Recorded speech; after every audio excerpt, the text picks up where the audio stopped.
کلکم راع وکلکم مسئول عن رعیتہ، تم میں سے ہر شخص وہ نگہبان ہے. آپ نے فرمایا کلکم راع، تم میں سے ہر شخص نگہبان ہے.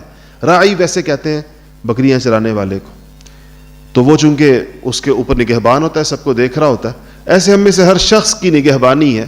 اور فرمایا کہ تم میں سے ہر شخص مسئول عن رعیتہ، اس سے اس کی رعیت کے بارے میں سوال ہوگا. رعیت کا مطلب ہوتا ہے جو لوگ اس کے ماتحت ہیں، جو اس کے دست نگر ہے، جیسے کہ انسان کی اپنی اولاد ہے سب سے پہلے، اور اس کے بعد اس کے خاندان کے اور وہ سارے لوگ جو اس سے چھوٹے سمجھے جاتے ہیں، جو اس کو اپنا بڑا سمجھتے ہیں.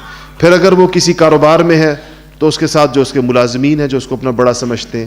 اگر وہ کسی منصب پر ہے تو اس کے سبارڈینیٹس، وہ سارے لوگ جو اس کو رپورٹ کرتے ہیں، وہ سارے لوگ جو اس کے نیچے ماتحت آتے ہیں، وہ سارے کے سارے، یہ سب کو فرمایا آپ صلی اللہ علیہ وسلم نے کہ یہ اس کی رعیت ہے. ویسے تو رعیت کہتے ہیں رعایا کو، بادشاہ کی جیسا رعایا ہوتی ہے، تو یہ ہر انسان کی ایک چھوٹے چھوٹے دائروں کے اندر ہر انسان کی اپنی ایک بادشاہت ہے. یہ اللہ جل شانہ کا ایک نظام ہے، انسانوں کو دیا ہے. مرد کو اپنے گھر کے اوپر دیا اور کہا کہ مرد اپنے گھر کے اوپر، یہ ایک فطری ترتیب تھی ایک گھر کی، جس کو مغرب نے ڈسٹرب کر دیا، خاندانی نظام ختم ہو گیا ان کا.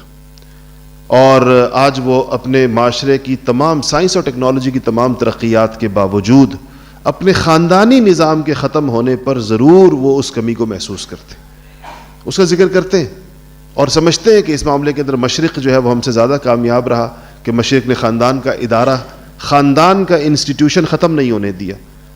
اگرچہ ہمارے ہاں بھی اب اس کے آثار شروع ہو گئے ہیں، اور اس کی ابتدا ہوتی ہے عورتوں کی آزادی کے ساتھ. عورتوں کو جب اس طریقے سے خود مختار کر دیا جائے کہ وہ کسی کی سربراہی یا نگرانی ماننے پر آمادہ ہی نہ ہو، اور برابری کے نام پر ایک ایسا سبق پڑھا دیا جائے، تو پھر خاندان نہیں چلتے. آج آپ کو پتہ ہے ہم لوگ دارالفتاؤں میں ہمارے پاس پیش آنے والے مسائل میں سب سے زیادہ مسئلے طلاقوں کے، اس قدر کثرت کے ساتھ طلاقوں کے مسائل آ رہے ہیں کہ ایسے لگتا ہے کہ دارالفتاء بنے ہی طلاق کے مسئلے ڈیل کرنے کے لیے. گھر چل ہی نہیں رہے ہیں. ہر شادی کے سال کے بعد، 1.5 سال کے بعد، 2 سال کے بعد جی مسئلہ بگڑ گیا ہے. کیا ہوا ہے؟